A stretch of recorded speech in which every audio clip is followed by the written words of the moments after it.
પૂજ્યપાદ ગોસ્વામી શ્રી બ્રજેશ કુમાર શ્રી મહારાજશ્રીને વિનંતી કરીએ કે આપણને સૌને આપશ્રીના વચનામૃતથી લાભાન્વિત કરે.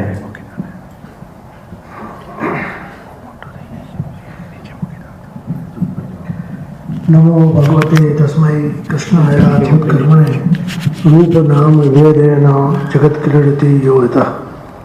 प्रिय वैष्णवजनों,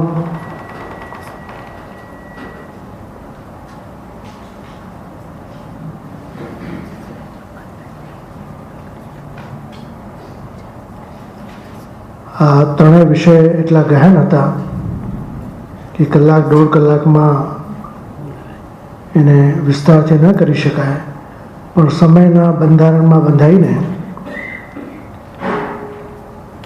ચરણ શરણ સ્મરણ પુષ્ટિ ભક્તિ માર્ગમાં ચરણનું ઘણું જ પ્રાધાન્યતા છે.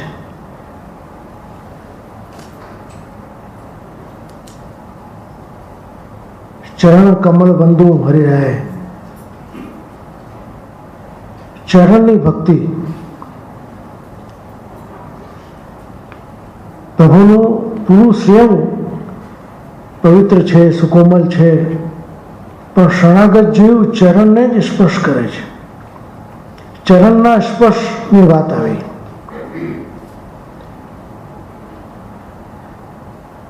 જો આજે ભગવાનના દરેક વસ્તુ ભાવાત્મક છે. અમારે ત્યાં મંદિરોમાં, હવેલીઓમાં પ્રાચીન આચાર્યો આજ્ઞા કરતા કે ચરણ સ્પર્શ કરીને પ્રભુની શૈયા છે, પ્રભુનું શૈયાસન સિંહાસન છે, ભોગ મંદિરમાં આવેલું સિંહાસન છે, જેટલી વસ્તુઓ છે એ બધી જ ભાવાત્મક છે. બધાનું ચરણ સ્પર્શ કરવું જોઈએ, બધાને સ્પર્શ કરવું જોઈએ. અને ચરણનું મહાત્મા એટલે છે કે મનુષ્યની પણ આખી ઉર્જા એના ચરણમાં છે, અને ચરણ દ્વારા દાસ ભાવ ઉત્પન્ન થાય.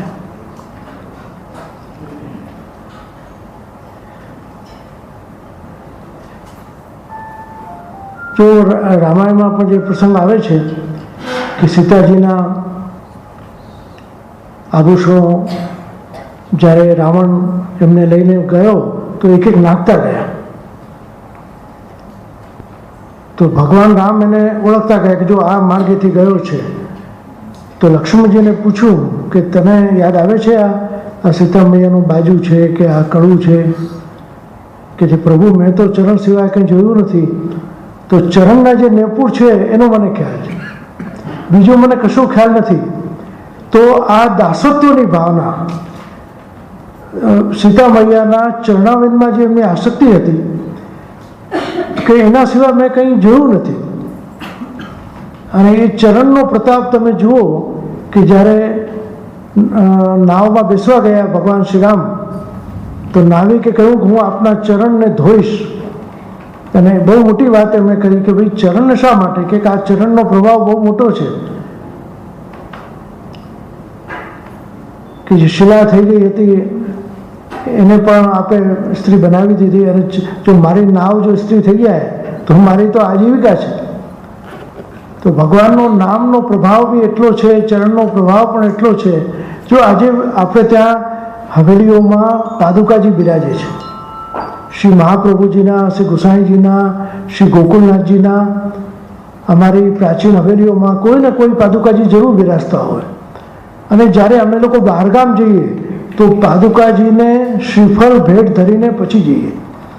સીધી ઠાકોરજીને ભેટ થતી નથી. તમે જોજો 4 જયંતીઓમાં જ્યારે તિલક થાય તો શ્રીફળ અને ભેટ આવે, પણ શ્રી મહાપ્રભુજીને જ્યારે પણ અમે બહારગામથી આવીએ, જ્યારે જઈએ તો ત્યાં જ શ્રી વલ્લભને ત્યાં એમના પાદુકાજીને જ દંડવત થતા હોય છે. એ શું બતાવે છે કે ચરણની શરણાગતિ એ સૌથી શ્રેષ્ઠ છે. અને ચરણનો સ્પર્શ, જો આજે તો આખું એક વિજ્ઞાન એના માટે આવ્યું છે કે ટચ થેરપી, ક્યાં ક્યાં ટચ કરવું, અને એનું આખું એક એવું સાયન્સ છે કે ટચ થેરેપી દ્વારા એના રોગોનું નિદાન થાય. ક્યાં ક્યાં સ્પર્શ કરવું, પછી પેલી સોય જેવું હોય એને ટાંકણી ચૂબોવે, એ આખું એનું આખું વિજ્ઞાન છે, એક સાયન્સ છે. પણ ચરણ દ્વારા આપણને શરણાગતિ મજબૂત બને છે આપણી, કે હે પ્રભુ અમને ચરણોમાં સ્થાન આપજો. પ્રભુની ચરણ ભક્તિ ઘણી શ્રેષ્ઠ માનવામાં આવી છે. દાસ ભાવ ત્યારે જ ઉત્પન્ન થાય જો જ્યારે બ્રહ્મ સંબંધ મંત્ર લેવાય છે, જીવ શરણાગત થાય, તુલસી દળનું સમર્પણ પ્રભુના ચરણારવિંદમાં જ થાય છે. બીજા કોઈ શ્રેણીમાં નથી થતું. આપણે ત્યાં મસ્તકની સેવા નથી. જો મર્યાદા માર્ગમાં તમે જુઓ કે મર્યાદા જે માર્ગી જે દેવી દેવતા હોય છે એમને મસ્તક ઉપર ફૂલ ચડાવવામાં આવે, કંકુ ચોખા ચડાવવામાં આવે. આપણે ત્યાં ચરણમાં થાય. મસ્તક ઉપર ફૂલ ચડાવવાનો અધિકાર આપણો નથી. આપણું દાસ ભાવ છે, દાસત્વ છે. પુષ્ટિ ભક્તિ માર્ગમાં જીવનો એટલો જ હમ સ્વીકાર છે કે હું કોણ, કે પ્રભુનો દાસ એવો હું. હે પ્રભુ હું આપનો દાસ છું, હું આપનો છું.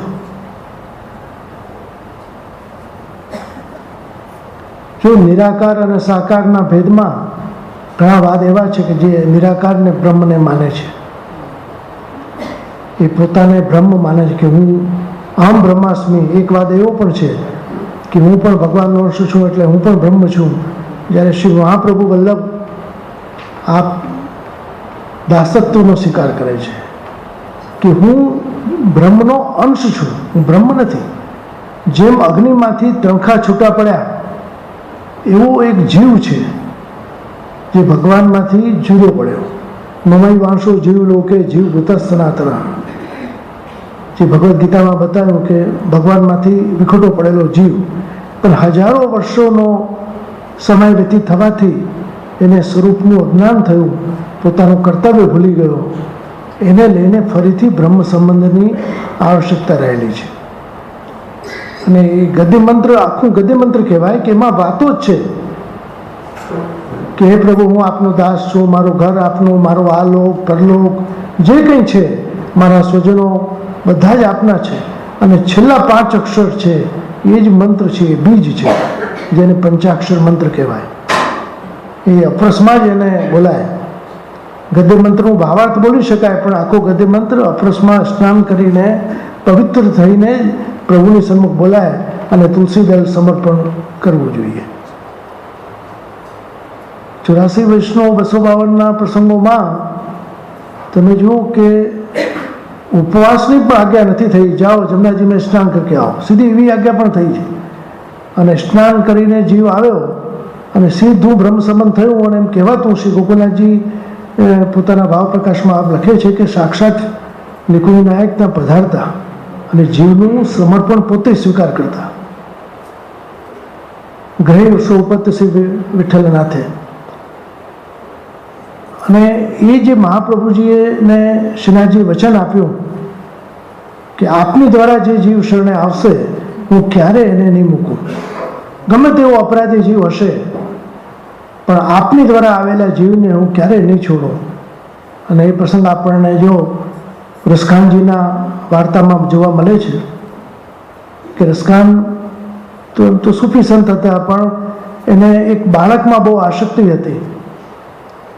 ઘણી સુંદર પદોની રચના એમણે કરેલી, પણ એક વૈષ્ણવનો જ્યારે મેળાપ થયો એને કહ્યું કે તે તારી આસક્તિ જો આટલા એક નાના બાળકમાં છે, જો પ્રભુમાં થઈ જાય, શ્રીનાથજીમાં થઈ જાય તો તારો ઉદ્ધાર થઈ જાય.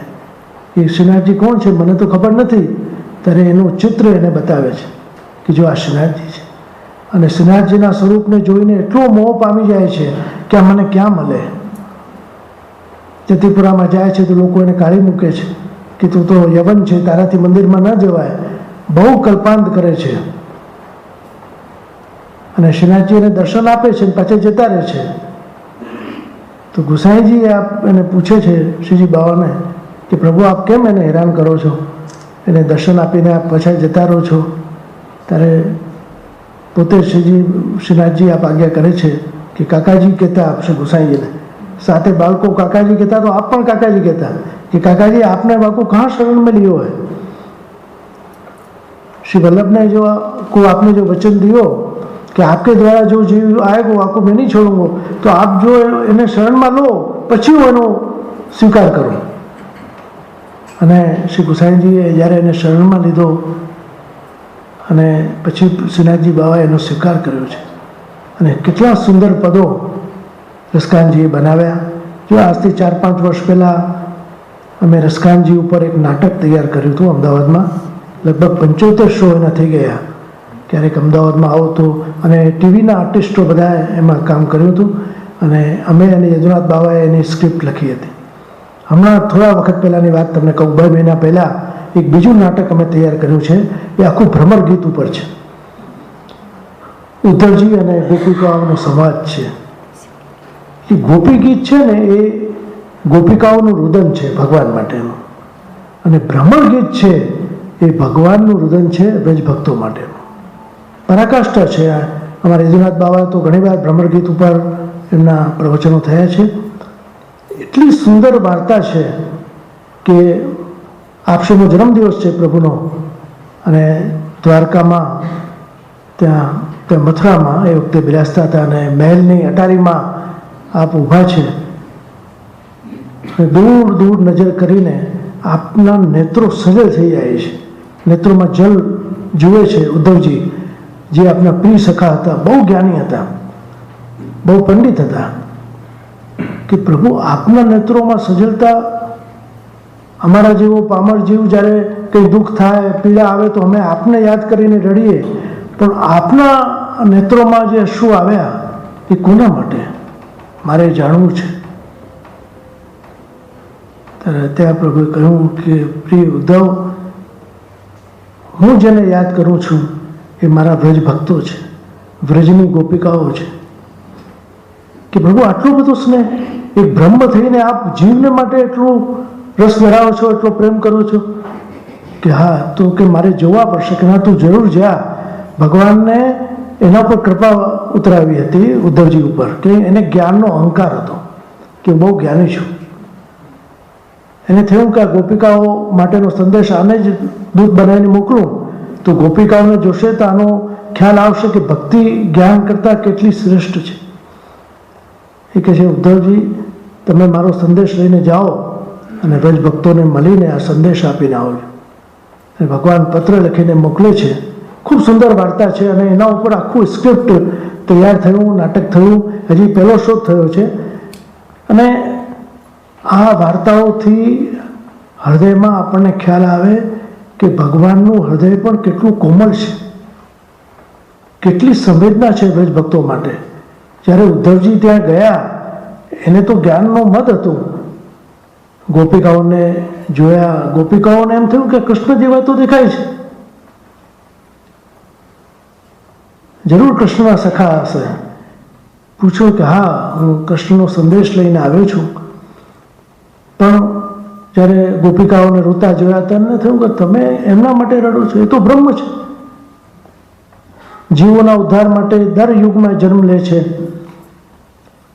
અને બ્રહ્મની વાતો કરવા લાગ્યા, નિરાકાર બ્રહ્મની વાતો કરવા લાગ્યા, નિર્ગુણ ભક્તિની વાત કરવા લાગ્યા। ત્યારે બ્રજભક્તો કહે છે કે ઉદ્ધવજી,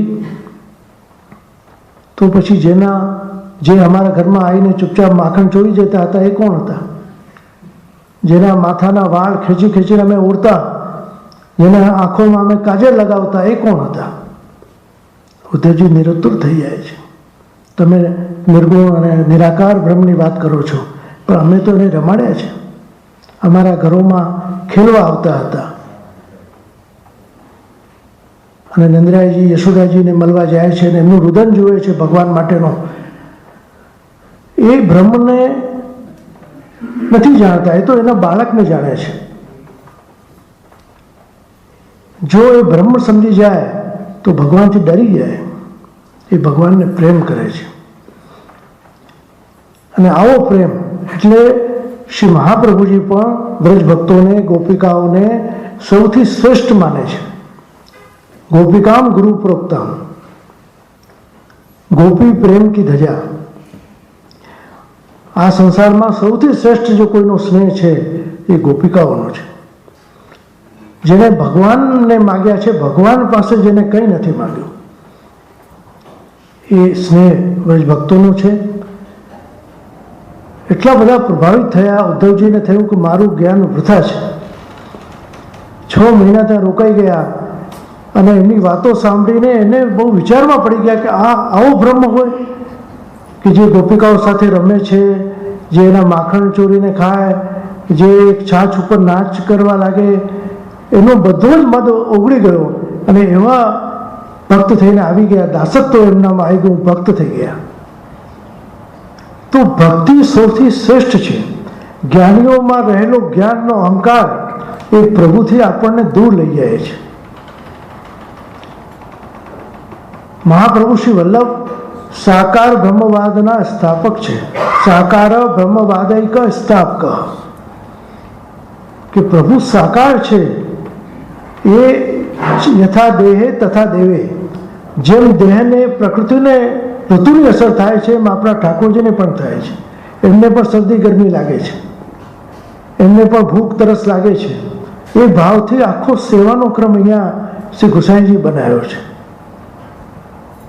તો બ્રહ્મને એક યશોસંગ લાલિત તરીકે માનવામાં આવ્યા અને સેવા દ્વારા વૈષ્ણવ જ્યારે બ્રહ્મસમન લઈ લે, ઠાકોરજીને પુષ્ટાવે તો પ્રભુનો એવો એને આનંદ આવે ભગવત સેવાનો કે એનું વૈષ્ણવી જીવન સાર્થક બની જાય.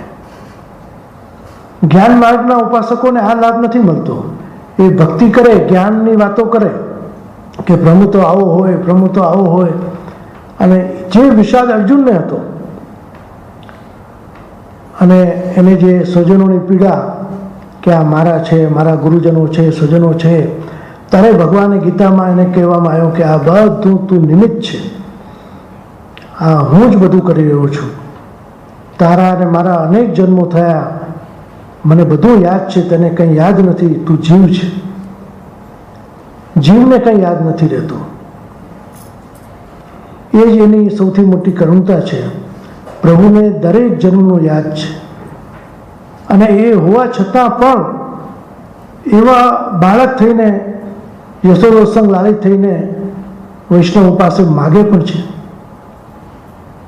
માગીને આ પરોગે પણ છે. જે લીલા શાશ્વત કલ્પમાં વ્રજ ભક્તોને જે સુખ આપ્યું, શ્રી મહાપ્રભુજીની કૃપાથી એ વૈષ્ણવોને પણ એ સુખ મળ્યું છે. ગોપિકાઓને શિરમોર માની. જો ગોપિકાઓ ક્યાંય ભણવા નથી ગઈ, કોઈ સ્કૂલ કે કોલેજમાં એ ભણી નથી, પણ ભગવાન માટેનો એમનો વિશુદ્ધ સ્નેહ એ પરાકાષ્ઠાની ભક્તિ હતી. ત્યારે ઉદ્ધવજી જવા લાગ્યા ત્યારે કહ્યું કે કંઈક તમારે હવે સંદેશો આપવો હોય તો તમે આપો. ભગવાનનો સંદેશો તો એમને વાંચી સંભળાયો. અરે કવિ બહુ સરસ કહ્યું છે કે ઉદ્ધવ, हम प्रेम दीवानी हैं वो प्रेम दीवाना, ये उद्धव हमें ज्ञान की गाथा न सुनाना, और तुम्हें कुछ ले जाना है और तुम्हारे में जो ताकत है तो क्या लेके जाओगे.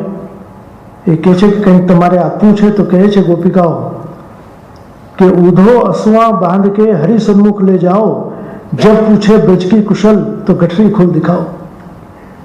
કોની તાકાત છે કે આંસુઓને બાંધીને લઈ જાય.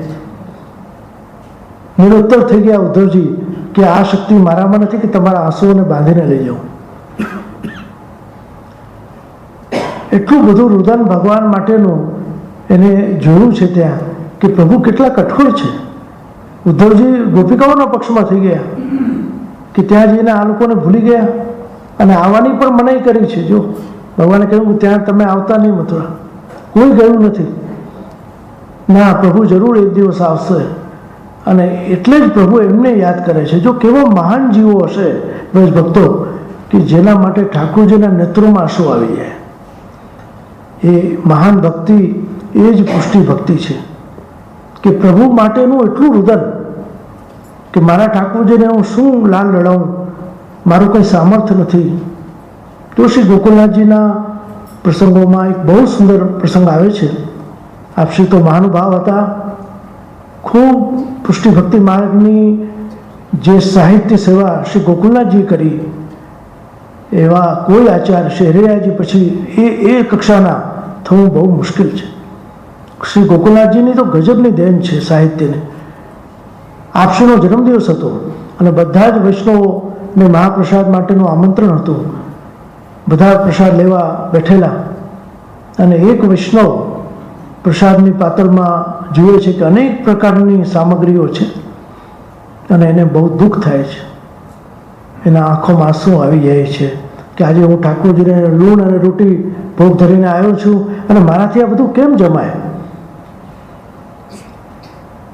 વૈષ્ણવને એમ થયું કે આજે આ મંગલ દિવસે કેમ અમંગલ કરે છે, આ અશુભાત કરી રહ્યો છે.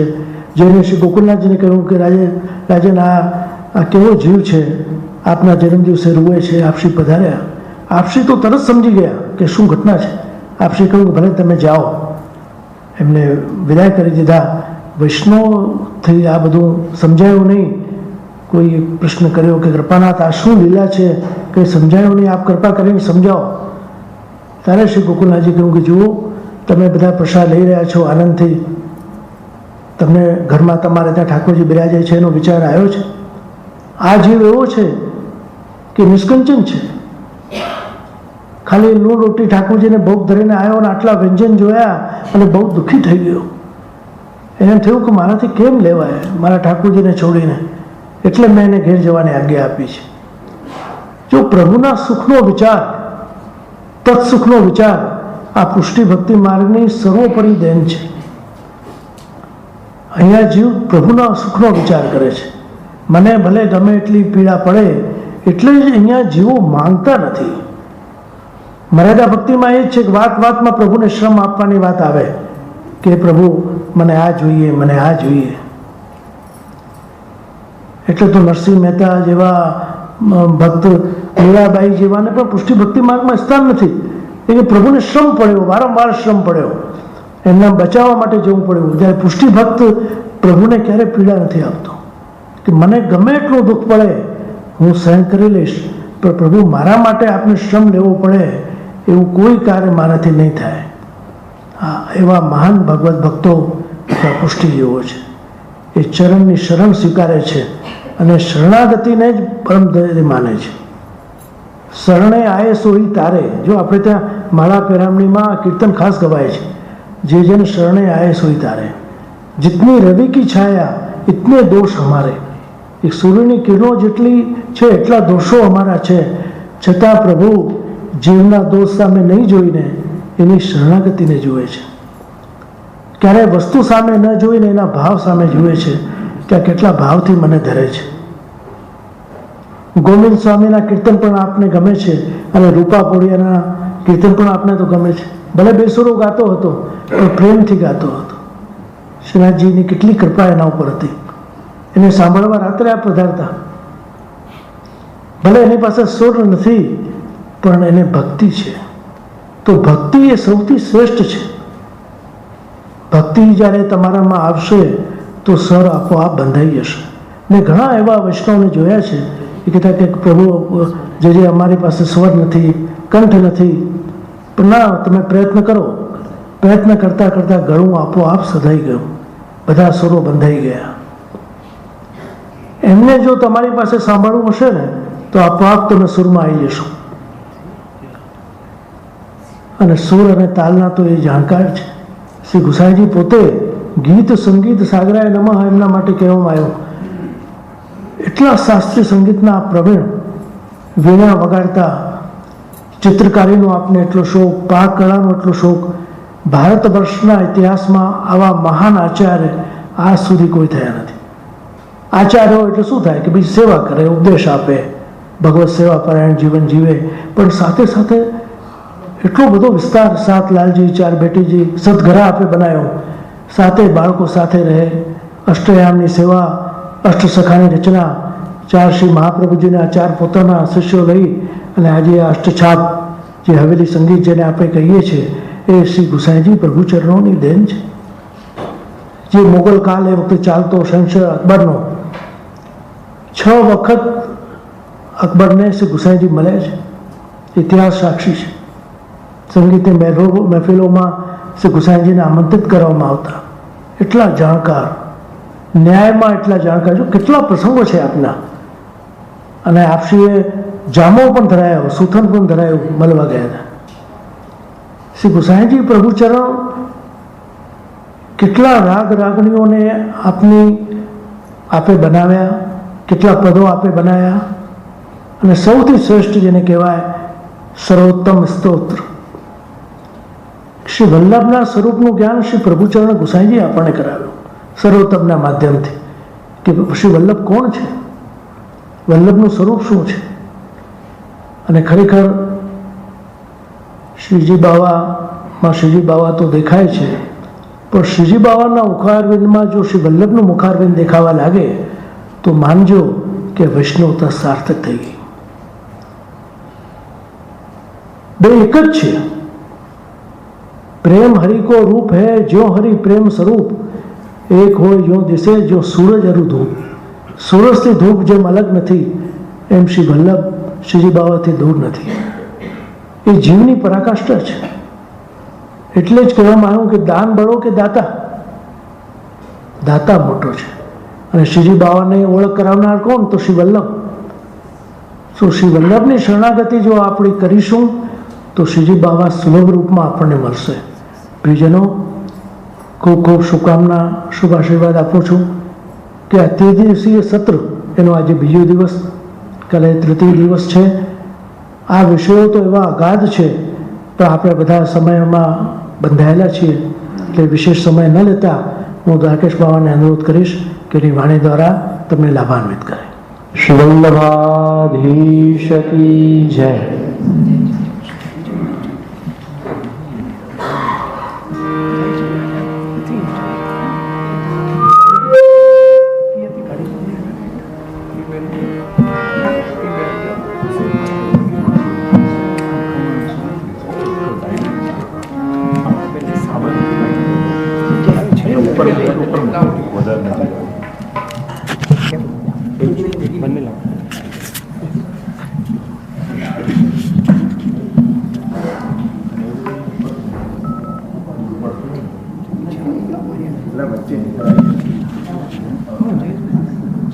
શ્રી વલ્લભાધીશ.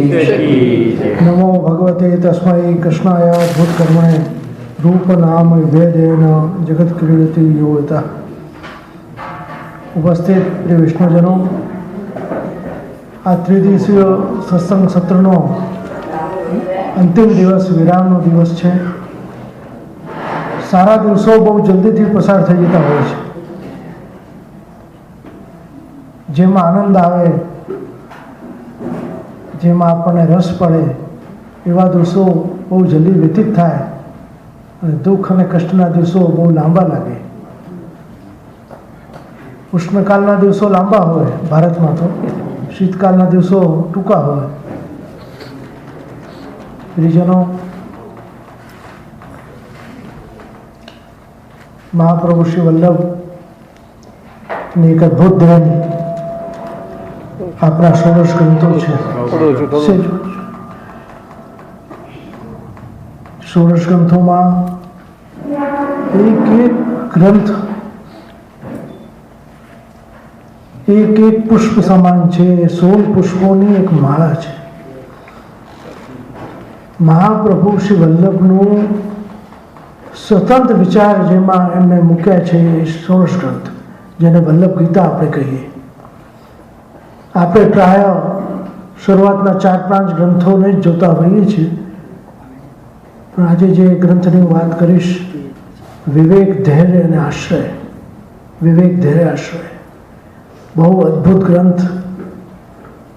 જો કે એના ઉપર તો વિસ્તારથી કલાકો, 7 દિવસ પણ હું માનું ઓછા પડે એવો આ ગ્રંથ છે. અદ્ભુત ગ્રંથ છે. હું વર્ષો પહેલાં, અને ખ્યાલ છે લગભગ 75ની સાલમાં અમે વર્ધા ગયા હતા પવનાર આશ્રમમાં વિનોબા ભાવેજીને મળવા માટે. અને એમની તબિયત બરાબર નહોતી, એ સાંભળી શકતા નહોતા, લખીને આપવામાં આવતું. તો એમને જણાવવામાં આવ્યું કે વલ્લભાચાર્યજીના વંશજ પધાર્યા છે અને આપની સાથે ચર્ચા કરવા માગે છે. અમને ત્યાં સીટ આપવામાં આવી હતી અને એ વખતે એમના મુખેથી જે મેં સાંભળ્યું શ્રી મહાપ્રભુજીના ગ્રંથોના નામ, તો મને ખરેખર સુખદ આશ્ચર્ય થયું कि वही वल्लभाचार्य जी जिन्होंने विवेक धैर्याश्रय बनाया, जिन्होंने भक्ति वर्धनी बनाया, जिन्होंने अंतकरण प्रबोध बनाया, એટલા સુંદર ગ્રંથોના નામ એમના મુખેથી સાંભળી મને ખૂબ પ્રસન્નતા થઈ. તેમણે કહ્યું કે હા, એ જ વલ્લભાચાર્યજીના વંશજ છે. અને ખૂબ સુંદર ચર્ચાઓ થઈ. એમણે મને પુસ્તકો બી ભેટ આપ્યા હતા અને એ વખતે અમારી સાથે ઉમરેઠના રમણલાલ જેષ્ઠારામ શાસ્ત્રીજી પણ હતા. તો ખરેખર આ ગ્રંથો પુષ્ટિ ભક્તિ માર્ગ સુધી સીમિત નથી, માનવ માત્ર માટે છે. મહાપ્રભુજીએ પોતાના ગ્રંથોમાં ક્યારેય એમ નથી કહ્યું કે હું પુષ્ટિ માર્ગી વૈષ્ણવોને જ કહી રહ્યો છું. એ આપ તો જગતગુરુ છે. જીવ માત્રના કલ્યાણની આપની ચિંતા છે.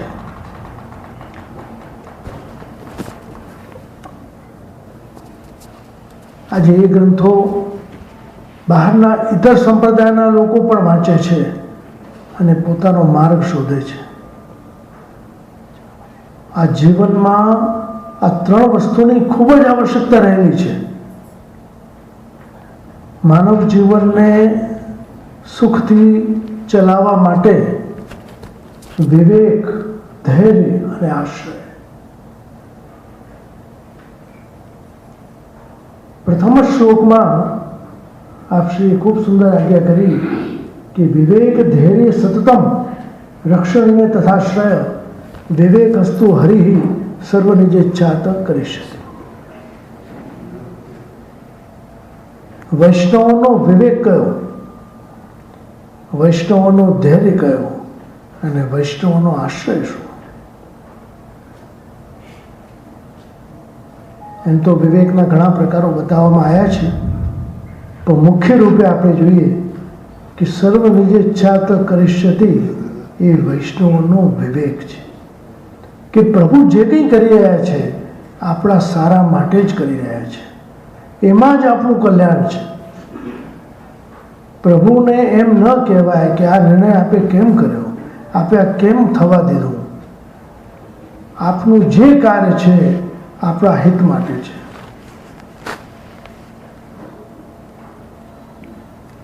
અને વિવેક તો તમે જુઓ કે માનવ માત્ર માટે નિતાંત આવશ્યક છે. દરેક વસ્તુમાં વિવેક જોઈએ. બોલવામાં, ચાલવામાં, જીવનયાપનમાં જો વિવેક ચૂક્યા તો તમે અપ્રિય થઈ જશો. વાણીનો નિગ્રહ તો શ્રી હરિરાય મહાપ્રભુજીએ તો દુસ્સંગ વિજ્ઞાન પ્રકાર નિરૂપણ નામના ગ્રંથમાં કેટલા દોષો બતાવ્યા છે જીવોના. એમાંનો એક મોટો દોષ અસદ આલાપ, મિથ્યા સંભાષણ, મુખરતા દોષ. જરૂર પૂરતું જ બોલવું જોઈએ. વધારે પડતું આપણે બોલીએ છીએ અને વાણીનો દુરુપયોગ થાય છે. ઘણાના મનને દુઃખ થાય છે. શ્રી હરિરાય મહાપ્રભુ આપણને ખૂબ ચેતવણી આપે છે. આપશે તો અહીં સુધી કહે છે કે લૌકિક ચર્ચા જ ન કરો, પણ આપણે તો લૌકિકમાં રહીએ છીએ કે ચર્ચા કર્યા વગર ન ચાલે, પણ બને એટલું ઓછું સંભાષણ થાય.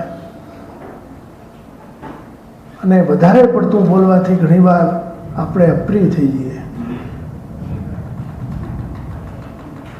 મૌનની પણ એક ભાષા છે. આજે ઘણા મોટા કથાકારો 7-8 8-8 કલાક બોલે ને પછી એકદમ મૌન થઈ જાય, નથી બોલતા. કે વાણીનો નિગ્રહ એ પરમ આવશ્યક છે. મિથ્યા સંવાદ કરવાથી જરૂર પડતું ન બોલીએ અને વધારે બોલીએ તો ઘણા દોષો ઉત્પન્ન થાય.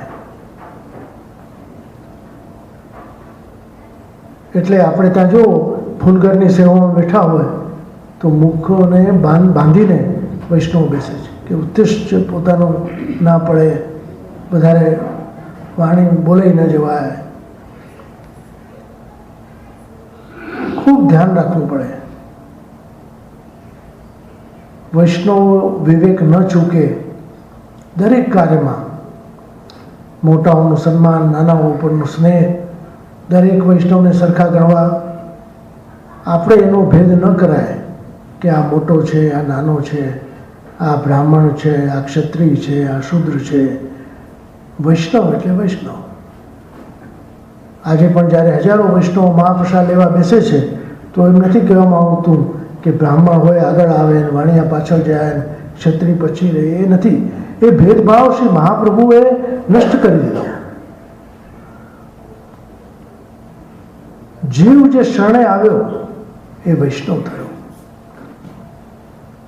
એને ભગવત સેવાનો અધિકાર સંપાદન થઈ ગયો.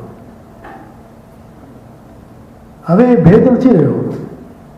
અને ક્યારેય પણ એમ નથી કહેવામાં આવતું કે હું આ નાતનો, કે હું આ. તો શ્રી ગોકુલનાથજીનો એક ખૂબ સુંદર પ્રસંગ આવે છે. એક વખત આ પપરાસમાં સ્નાન કરીને પધારી રહ્યા હતા અને કોઈ વૈષ્ણવ આપને અડી ગયા. એક આપશ્રીના ખવાસે કહ્યું કે પ્રભુ આપ છી ગયા, છીવા ગયા. તો આપશ્રીએ પૂછો પેલા ભાઈને કે તમે કોણ છો? કે જે વૈષ્ણવ. 3 વખત પૂછ્યું અને 3 વખત આ જ ઉત્તર કે જે વૈષ્ણવ. આપશ્રી ખૂબ સુંદર વચનામત કર્યા કે એ તો વૈષ્ણવ હૈ, वो वैष्णव से हम नहीं छी जाते. જો એણે એમ કીધું હોત, દેહ બુદ્ધિનું જ્ઞાન રાખ્યું હોત કે હું બ્રાહ્મણ છું, કે વણિક છું, ક્ષત્રિય છું, તો આપ છોવાઈ ગયા. પણ વૈષ્ણવ કહ્યું એટલે આપશે કહ્યું કે ના છોવાયા. આ એક બહુ મોટી દેન છે આચાર્યોની કે કેટલી મોટી વાત. એક વખત શ્રી ગુસાઈજી પધારી રહ્યા હતા. રસ્તા આપણી સાથે 2-4 વૈષ્ણવ હતા અને એક ઉર્દુમાં લખેલો કાગળ આપશ્રીના ચરણમાં આવીને પડ્યો. આજે જેમ બહુ જાણકાર વૈષ્ણવ છોડાવી દે છે ને, તો શ્રી ગુસાઈજીને બી કીધું જે આ તો મિલેચ્છ ભાષા છે અને આપણે ફરીથી સ્નાન કરવું પડશે અને આમ તેમ. આપણે કહ્યું કે વાંચો કે શું છે. તો કહ્યું કૃપાનાથ આમાં તો લૈલા મજનૂની દાસ્તાન લખેલી છે. કે તો હમ નહીં છીએ. કેટલી મોટી વાત કે वो तो अमर प्रेमी थे और प्रेम को तो ये मार्ग है. કેટલી વિશાળતા છે આપના હૃદયની. આપ જુઓ શ્રી ગોકુલનાથજી, ગુસાઈજી કેટલા વિશાળ હૃદયના ધણી છે આપ. અને આજે આપણે એટલા સંકુચિત થઈ ગયા. પાછલા 100 વર્ષોમાં, 50 વર્ષોમાં સંકીર્ણતા આવી ગઈ. આપણે તો છોડાવી દીધું, પણ આચાર્યોને પણ છોડાવી દે છે વૈષ્ણવ ઘણી વાર. ઘણા વાર તો ભારતની વાત હું કરું કે અમારા અમુક જગ્યાએ જઈએ તો ફૂલગરમાં બેઠા હોય કે જે આપ અપસમાં છો કે આપ કેવી રીતનું છો? અરે દેખો તમે હદ કરો છો, શા માટે પછી ચરણ સ્પર્શ કરવા આવો છો? એ આ અજ્ઞાનતા છે. જો આ વિવેક ચૂક્યા કહેવાય. અમે હજી કોઈને પૂછતા નથી કે તમે નહીંને આવ્યા કે કેમ છો. તમે આચાર્યોને પૂછનાર કોણ છો? એ બહુ મોટો અવિવેક છે. જ્યારે જીવ સન્મુખ થાય છે, એનું આત્મનિવેદન થાય છે, તો સદોષનો સ્વીકાર થાય છે. કોઈ પૂછવામાં નથી આવતું કે તમે કેટલા અપરાધો કર્યા, કેટલા દોષો કર્યા. સદોષ સ્વીકાર કરવામાં આવે છે. તો પછી આપણે એના દોષ જોનારા કોણ? એ જે દ્રષ્ટિમાં દોષ રહેલો છે, જે બધે જ આપણને દેખાય છે. વૈષ્ણવો ખૂબ સાવધાનતાથી વિવેક સાચવવું જોઈએ. હવેલીમાં દર્શન કરતી વખતે, બેઠક જીવોમાં જ્યારે ચરણ સ્પર્શ કરતી વખતે એક સેલ્ફ ડિસિપ્લિન, એક અનુશાસનબદ્ધ.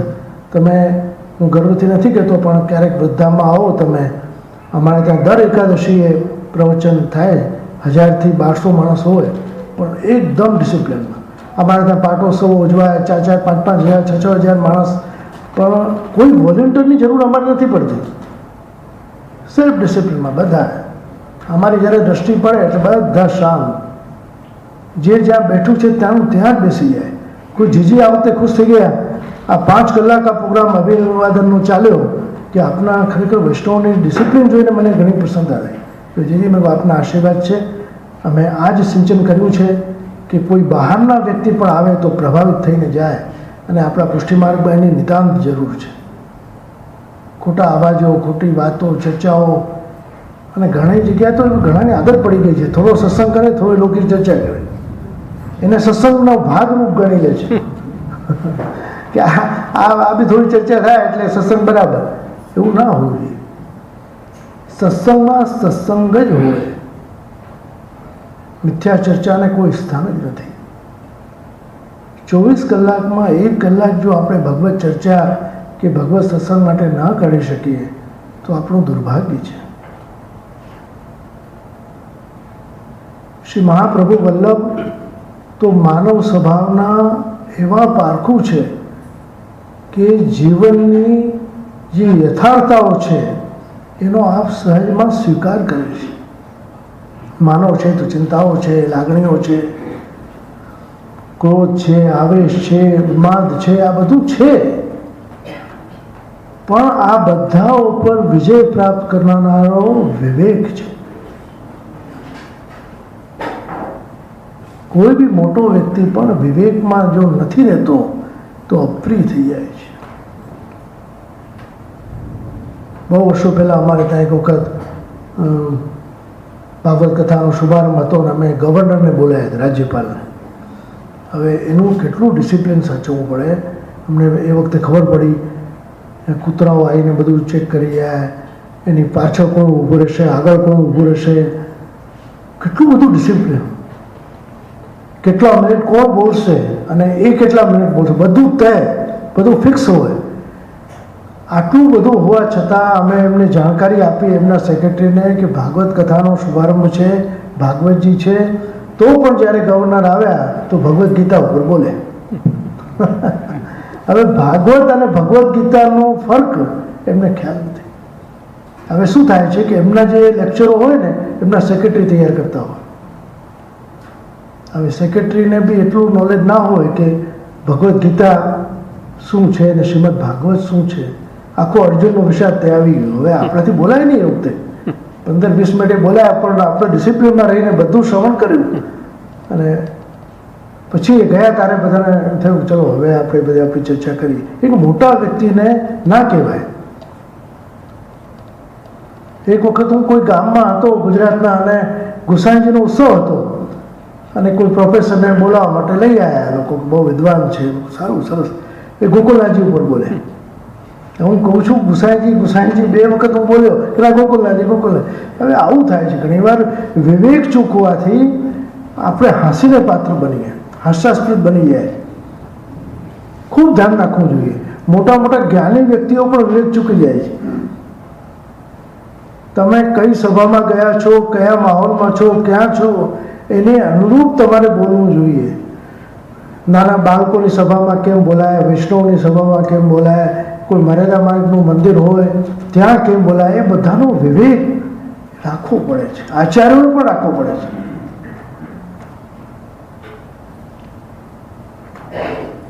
અને એ વિવેક રાખવાથી સામેના વ્યક્તિને આપણા માટે આદર થાય, માન ઉપજે.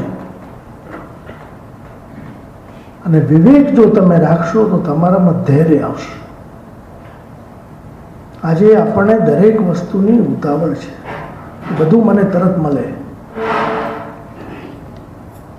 હૃદયનો આર્તભાવ એવો હશે તો મળશે.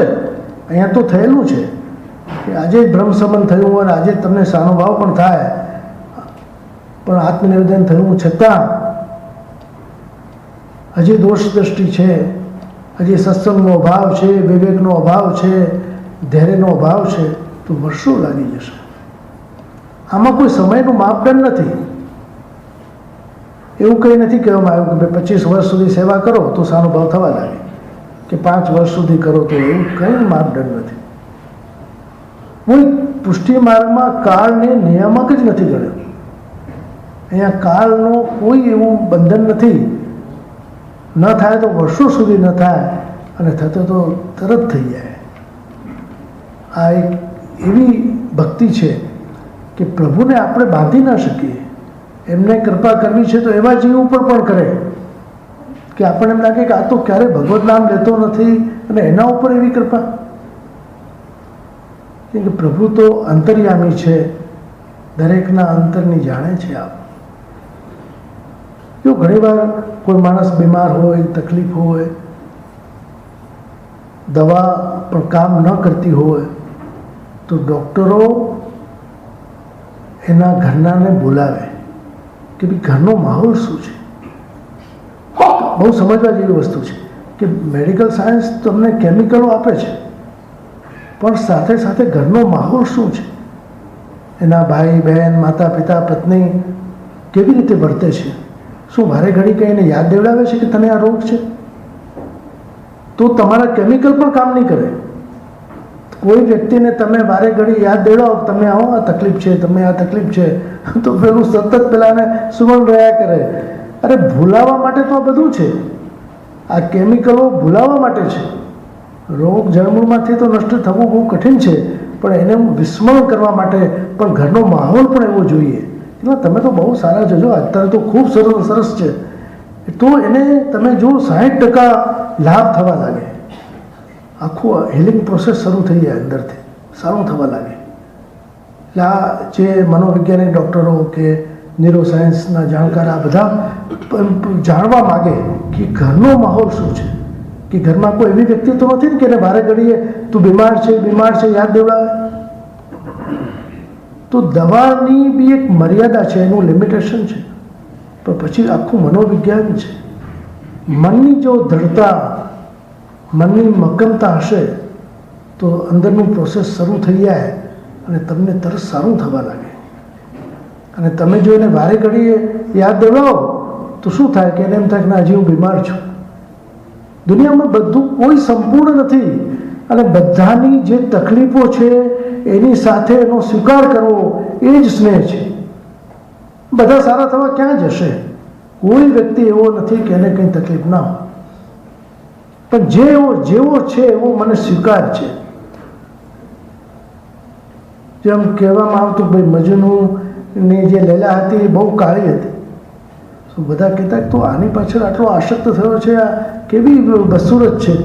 તો એ કહેતો કે ભાઈ મજનુ કે લૈલાને જોયું છે તો મજનૂની આંખોથી જોવી પડે, કે એનામાં શું ગુણ દેખાયો, શું રૂપ દેખાયું એનો અંતર જાણે છે, આપણને ના ખબર પડે. આ અંતરની બાબત છે. તો કોઈ વ્યક્તિને જેવો છે સદોષ સ્વીકાર, જે એની તકલીફો છે જે છે, અને નથી ને પછીથી થઈ તો શું થાય?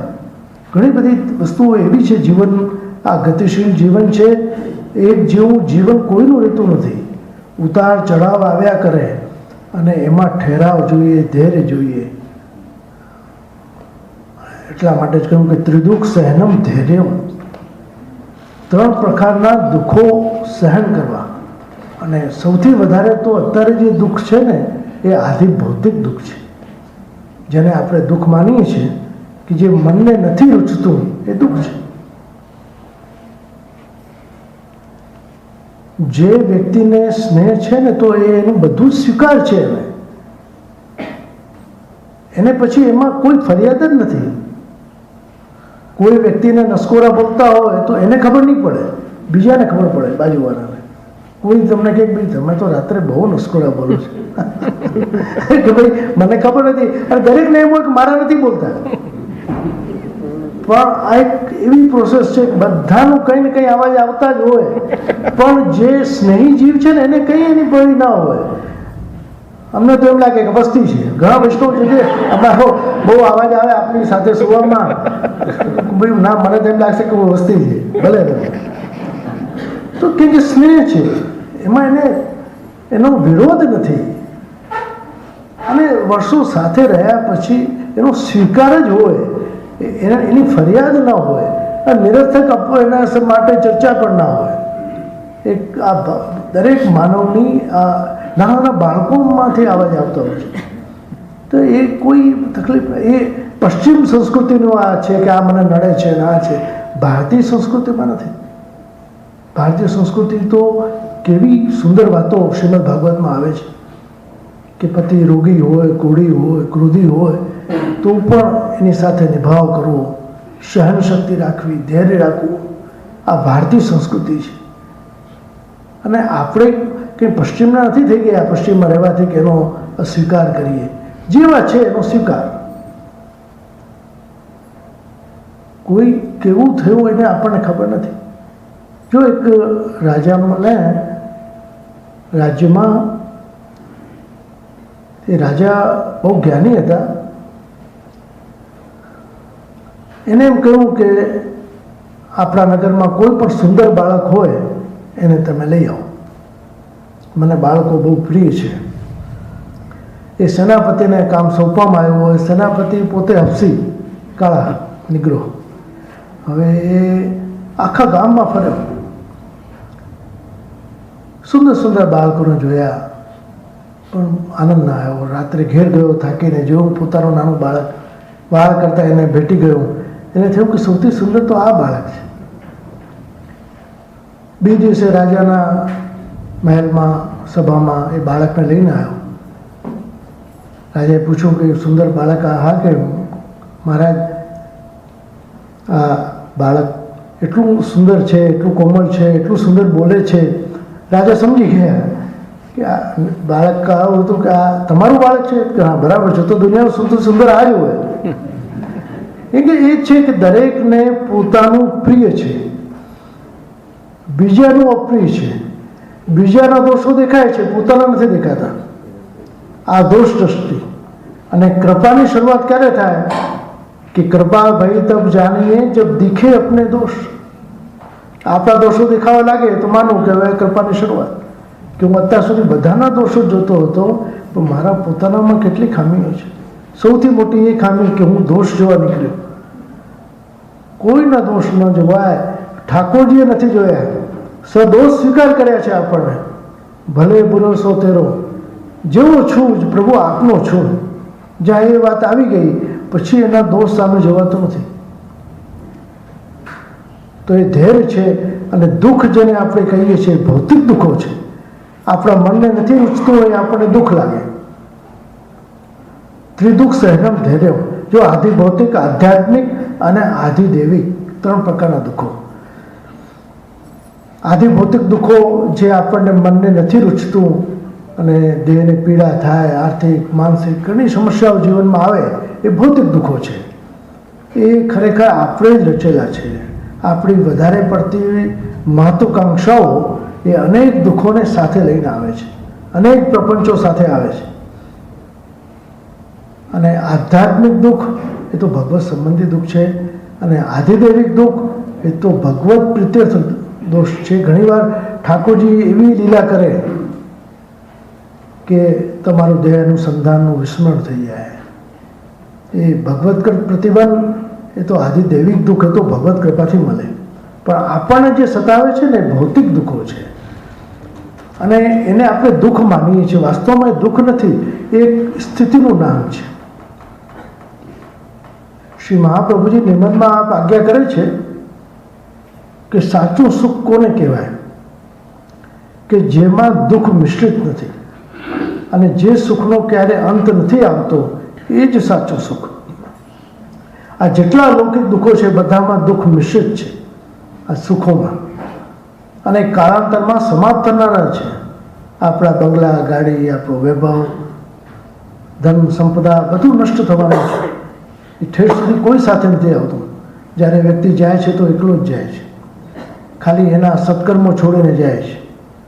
કોઈ એને એમ નથી યાદ કરતો કે એની પાસે બહુ સારી કારો હતી, બહુ સારો બંગલો હતો, બહુ સારું ટીવી હતું.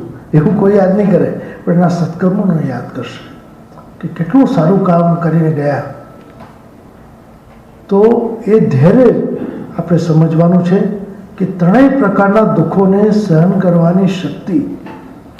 આગળ એ વિવેક દર્શનનો બહુ મોટો ગ્રંથ છે ને, એમાં કેવા કેવા ઉદાહરણો શ્રી મહાપ્રભુજી આપ્યા છે. ગોપ ભાર્યાના કેવા, અને વિજોત્સવજી મહારાજ શ્રી પ્રાચીન કાળમાં થઈ ગયા, એમને એમના ઉપર ટીકા રચી છે. બહુ અદ્ભુત છે આ ગ્રંથ.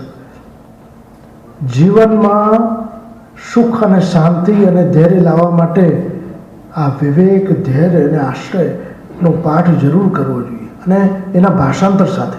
જો આજે તો એનું ગુજરાતી, હિન્દી, ઇંગ્લિશમાં ટ્રાન્સલેશન થઈ ગયું છે. ભારતમાં પણ બધે મળે છે ષોડશ ગ્રંથો. અને આપણા રમેશભાઈ પરીખે વૈષ્ણવ પરિવારના તંત્રીશ્રીએ પણ એને ઘણું ભાષાંતર એનું બનાવ્યું હતું. ખૂબ સુંદર પુસ્તકો અત્યારે એના અવેલેબલ છે. તો આ ગ્રંથો શ્રી મહાપ્રભુજીએ આપણા માટે બનાવ્યા છે. અને ઉપદેશાત્મક ગ્રંથો હોય ને, જેમ નવરત્ન છે, વિવેક ધરાશય છે, આ બધાનો પાઠ ઠાકોરજીની સન્મુખ ન કરાય. આપણે ઠાકોરજીને એમ ના કહેવાય વિવેક ધૈર્ય સતતમ રક્ષણી તથા, એ આપણા માટે છે. સ્તુતિના પાઠ જે છે એ ઠાકોરજી સન્મુખ કરાય. યમનાષ્ટક છે, મધુરાષ્ટક છે, કૃષ્ણાશ્રય છે. જો કૃષ્ણાશ્રયમાં તો શ્રી વલ્લભ પોતે કહે છે કે એ પટેત કૃષ્ણ સાનિધ્યમ, કૃષ્ણના સાનિધ્યમાં આ પાઠ કરવો જેથી આપણો આશ્રય દ્રઢ થાય. પણ ઉપદેશાત્મક પાઠ ઠાકોરજીને ના હોય, ઠાકોરજીને સંભળાવવાનું ના હોય, એ આપણા માટે છે. એ બધી આજ્ઞાઓ આપણા માટે છે. એ તો બધું જાણે જ છે. જેમાં ભગવાનના ગુણોની ગાથા હોય, કીર્તન જે છે એ પ્રભુ સન્મુખ કરાય કે જીવ બીજું કંઈ ના કરી શકે પણ આપના ગુણ તો ગાય. અને ગુણ ગાશે ને તો બી પ્રભુ પ્રસન્ન થશે કે ભલે આનાથી સેવા નથી બનતી તો મારું યશગાન તો કરે છે. સેવા કરે કે ન કરે, પ્રભુ કે ચરણ કમળ અનુસરે, ચતુરાઈ વાકી સાચી. જો આપણે ત્યાં કીર્તનમાં પણ આવે છે.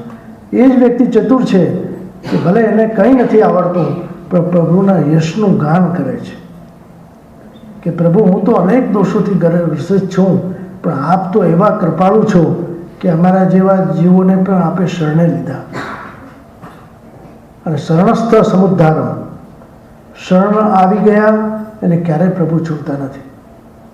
શ્રી વલ્લભને આપે વચન આપ્યું છે કે આપની દ્વારા, આપના પરિવાર દ્વારા જે જીવ શરણમાં આવશે હું કોઈ કાલે એને છોડીશ નહીં. પણ આપણે ભૂલી જઈએ છીએ, વિસ્મરણ આપણે કરીએ છીએ. જો સ્મરણ અને વિસ્મરણની યાત્રા સતત ચાલતી હોય છે અને વિસ્મરણ થવાથી લૌકિક આવેશ વધે છે, લૌકિક વધે. શ્રી ગિરધરજી, શ્રી ગુસાઈજીના જ્યેષ્ઠ આત્માજી, આપશીની ઈચ્છા થઈ કે મારે 56 ભોગ ધર્મ છે.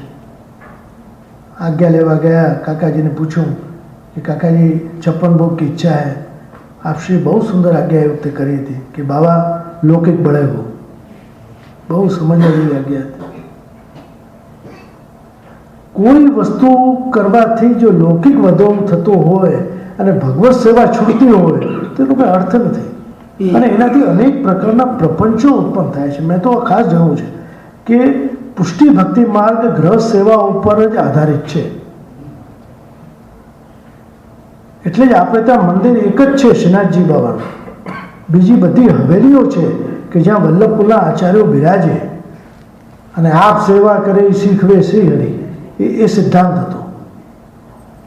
જ્યારથી આ ટ્રસ્ટો બન્યા, મંદિરોમાં વૈષ્ણવો એકાધિકાર કરતા થયા, આચાર્યોની ગાડીમાં ઓછી થઈ અને પછી બધા પ્રપંચોની શરૂઆત થઈ.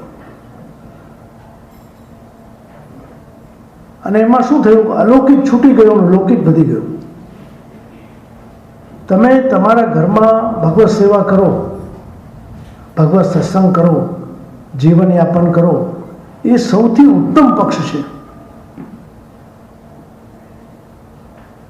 બહુ હું તો જો અત્યારે સનહોજેમાં જે મંદિર છે ને, અત્યારના સમયનું એક આદર્શ મંદિર છે.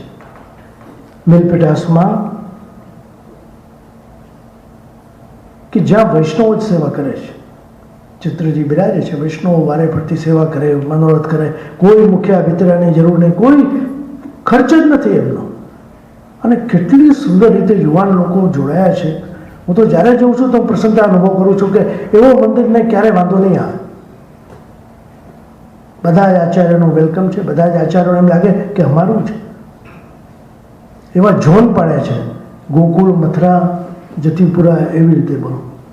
અને એટલું સુંદર, બધા એજ્યુકેટેડ માણસો છે ત્યાં, અને એટલું સુંદર રીતે નિર્વાહ થઈ રહ્યો છે. અને એ જ નફશે આજના સમયમાં. અત્યારે આ મુખ્યા ભીતરિયા આ બધું રાખવું અને એનું નિર્વાહ, પુષ્ટિ પ્રણાલીને ચલાવવું બહુ કઠિન છે. હું ભારતમાં રહીને પણ કઠિન થઈ ગયું છે અત્યારે. હું તમને ખરેખર કહું છું. અને ત્યારે વિદેશોમાં તો બહુ કઠિન છે. એટલે આ બધું બહુ વિચાર, કોઈ બી કાર્યમાં અમારો તો પ્રોત્સાહન, આશીર્વાદ હોય, પણ જે સમસ્યાઓ સામે દેખાઈ રહી છે એની સામે આપણે આંખો ન મીચાય. બહુ વિચારીને આપણે કામ કરવું. અમે તો માનીએ કે અમારા વૈષ્ણવનો એક પણ પૈસોનો દુરુપયોગ ના થવો જોઈએ. ભગવત સેવામાં ભગવત પ્રીત્યર્થ ભગવત કાર્ય માટે જેનાથી આપણો ભાવ વધે અને આપણી દૃઢતા વધે એવું કાર્ય આપણા દ્વારા થાય તો ઉત્તમ છે. બાકી પ્રપંચ થશે તો ઉલટાનું જે વૈષ્ણવનું સંગઠન છે એ ઉલટું ભયમાં મુકાઈ જશે. તો જે કંઈ કાર્ય કરીએ આપણે બહુ વિચારીને દીર્ઘદ્રષ્ટિ રાખીને એવી સુંદર રીતે કરીએ. પ્રાચીન જે આચાર્યો છે, વર્તમાનમાં પણ આપણા વડીલ આચાર્યો છે, એમની બી સલાહ સૂચન લઈને, કેમ કે એમણે અનુભવેલું છે.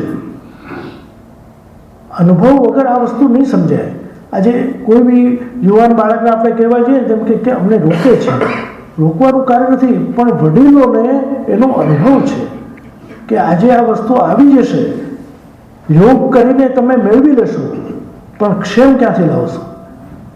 એને સાચવવાની, એને સુચારુ રૂપથી ચલાવવાની શક્તિઓ, વૈષ્ણવનું પ્રેમ સંપાદન કરવાનું, વૈષ્ણવનું ભાવનું સંરક્ષણ કરવાનું, એ બધું આપણે સમજવાનું છે કે કંઈ પણ વિઘટનવાદી કાર્ય ન થાય આપણાથી, ભગવત સેવા થાય, ભગવત કાર્ય થાય, આપણી વૈષ્ણવતા વધે એવા જ કાર્યો આપણે કરીએ તો બધું જ ભગવત કૃપાથી, શ્રી વલ્લભની કૃપાથી જરૂર બધું સારું થશે. પણ એક ધ્યેય સારો હોવો જોઈએ, એક વિચારધારાને આપણે સમજીને કરવું જોઈએ કે કોઈ પણ ઉતાવળે કરેલો નિર્ણય ક્યાંક આપણને તકલીફમાં ના મૂકી દે. અમે તો આગળ દરેક જગ્યાએ હું તો કરું છું, અમારે કોઈ પક્ષપાત હોતો નથી. અમે તો ભારતમાં વસીએ છીએ, વર્ષમાં એક વખત આવવાનું, 2-4 દિવસ જઈને જતા રહેવાનું. પણ જે એક અનુભવ જીવનમાં મળે અને એનાથી આપણે આપણા વૈષ્ણવોને સાવધ કરવા એ અમારું કાર્ય છે અને એ જ અમે કરીએ છીએ. તો ખૂબ ખૂબ શુભકામના, શુભાશીર્વાદ આપું છું કે આપ લોકોએ આ 3 દિવસીય સત્રમાં આટલી મોટી સંખ્યામાં એકત્ર થઈને લાભ લીધો. અમારા મોદી પરિવાર, સુરેનભાઈ, એમના પત્ની, ખરેખર એમને ત્યાં ઉતર્યા, અમને ગમ્યું છે અને ખૂબ શુભકામના, શુભાશીર્વાદ આપીએ છીએ કે આ રીતે તમારી ભક્તિ વધે, સત્સંગમાં પ્રીતિ થાય અને ગ્રહ સેવાના માધ્યમથી શ્રી વલ્લભની આજ્ઞાને અનુસરીએ, એ જ શુભકામના આપીને મારી વાણીને વિરામ કરું છું. શ્રી વલ્લભાધીશ કી જય. कृष्णाया भूतकर्मणे रूप नाम वेदेन जगत क्रीडति योगिता. उपस्थित प्रिय विष्णुजनो, આજે શ્રીમદ ભાગવત કથાનો પ્રથમ દિવસ. કાલે આપણે મંગળદીપ પ્રગટાવીને શુભારંભ કર્યો અને આજે એનો પ્રથમ દિવસ છે. પ્રિયજનો, 7 દિવસનો આ સત્ર ખૂબ જ સ્નેહથી, ભાવથી આપણે એનો લાભ લેવાનો છે.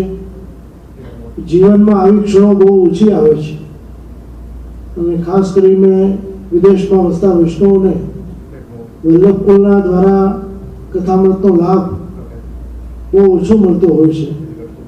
પણ જ્યારે પણ આવા પ્રસંગો આવે તો ખૂબ અધિક સંખ્યામાં ઉપસ્થિત રહીને આપણે જરૂર એનો લાભ લેવો જોઈએ.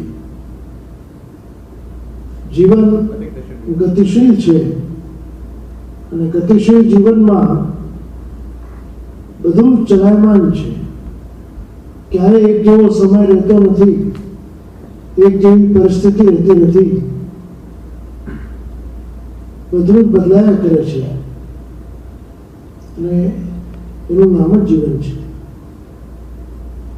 તો જે કંઈ સમય મળે એનો સદુપયોગ આપણે કરીએ તો વૈષ્ણવતાની સાર્થકતા એમાં રહેલી છે.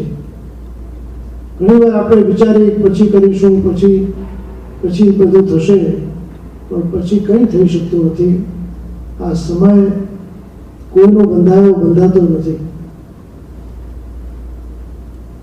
તો જે ક્ષણ મળે છે આપણને અને જે ક્ષણ આપણે સત્સંગમાં વિતાવીએ છીએ એ જ એની સાર્થકતા છે. શ્રીમદ ભાગવતમાં પણ શ્રવણ ભક્તિ એને વિશેષ સ્થાન આપવામાં આવ્યું છે અને આ કલિયુગમાં કલૌ કેશવ કીર્તના, વાંચન કરતા શ્રવણ, કોઈના મુખેથી, કોઈના દ્વારા સાંભળવું એ ખૂબ ઉત્તમ પક્ષ છે. અને શ્રવણ દ્વારા આપણા હૃદયમાં રહેલો ભક્તિના બીજ એ અંકુરિત થાય છે, એને પોષણ મળે. તો શ્રીમદ ભાગવતની શુભારંભમાં જ પરીક્ષિતને જે વ્યથા થઈ, તક્ષક 7 દિવસ પછી કરડવાનો છે, ઉત્તમ વક્તા ઉત્તમ ગુરુની શોધ એને કરી અને સુખદેવજી જેવા મહામુનિ એને મળી ગયા. એને પોતાનું મૃત્યુને સુધારી લીધું. એમને ખબર હતી કે 7 દિવસ પછી મારે જવાનું છે, પણ આજે આપણને કોઈને ખબર નથી કે કેટલો સમય આપણે આ ભૂતો ઉપર રહેવાનો છે. અત્યારના આ કલિકાલમાં અનેક પ્રકારના રોગો, અનેક પ્રકારની વ્યાધિઓ છે, પણ આ બધામાંથી બચવા માટે ભગવત શ્રવણ, ભગવત કીર્તન, નામ શ્રવણ એવા સાધનો શ્રી વલ્લભે આપણને બતાવ્યા છે કે જીવનને સાર્થક કરી શકીએ. આ 7 દિવસ બહુમૂલ્ય છે આપણા માટે. શ્રીમદ ભાગવતની કથા સાથે સાથે સુબોધજી, 16 ગ્રંથો, શિક્ષાપત્ર, વાર્તા સાહિત્ય બધાનું સંમિશ્રણ કરીને જે આપ લોકોને આપવામાં આવશે એનું સ્મરણ કાયમ માટે રહેશે.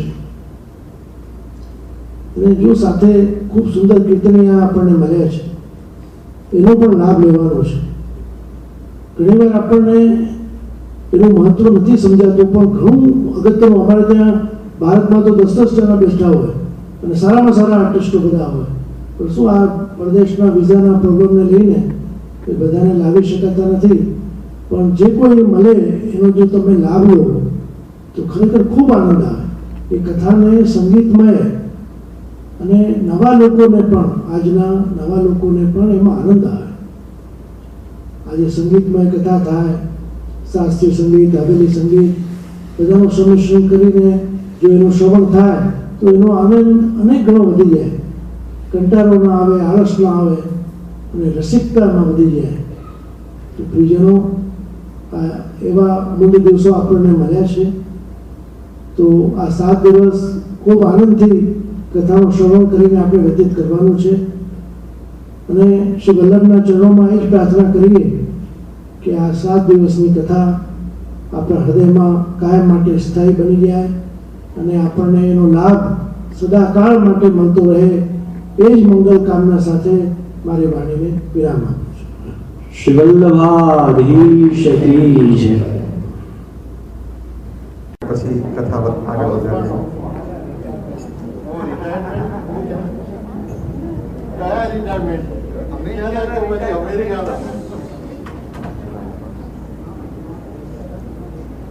વલ્લભાધીશ નમો ભગવતે તસ્મૈ કૃષ્ણાયાદ્ભુત કર્મણે રૂપ નામ વેદેન જગત ક્રીડતી યોત.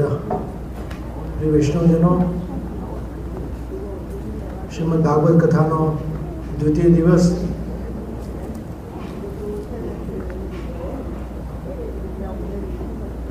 કથા સરિતાનો આનંદ એકાગ્રતાથી જો તમે શ્રવણ કરશો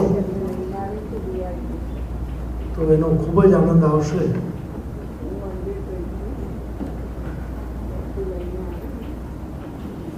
ભાગ્યથી ભગવત સત્સંગ પ્રાપ્ત થતો હોય છે અને આ એવા સુંદર દિવસો તમને મળ્યા છે. વલ્લભપુરના આચાર્યના મુખેથી ભાગવત કથાનું રસપાન અને સંપ્રદાયના બધા જ ગ્રંથોને એમાં આવરી લેવામાં આવે છે. પુષ્ટિ ભક્તિ માર્ગનું ઉદ્ભવ સ્થાન શ્રીમદ ભાગવત છે.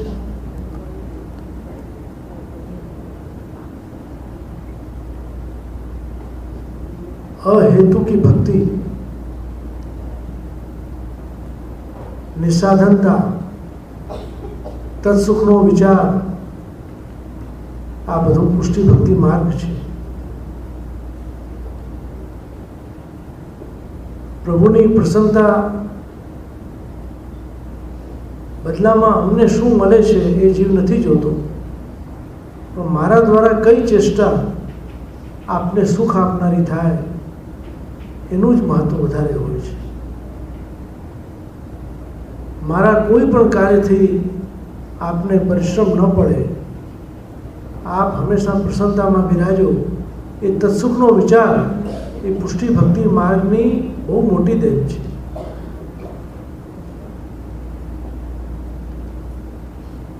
બે પ્રકારની આજ્ઞાઓ થતી, એક ભગવત સુખનો વિચાર, એક જીવના સુખનો વિચાર. વાર્તા સાહિત્ય તરફ જોઈએ આપણે તો ઘણા એવા પ્રસંગો બને છે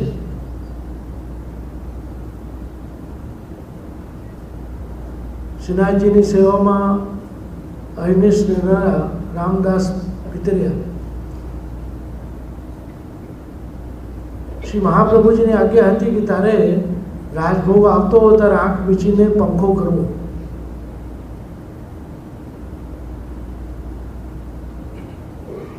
આંખ બંધ કરીને પંખો કરતા.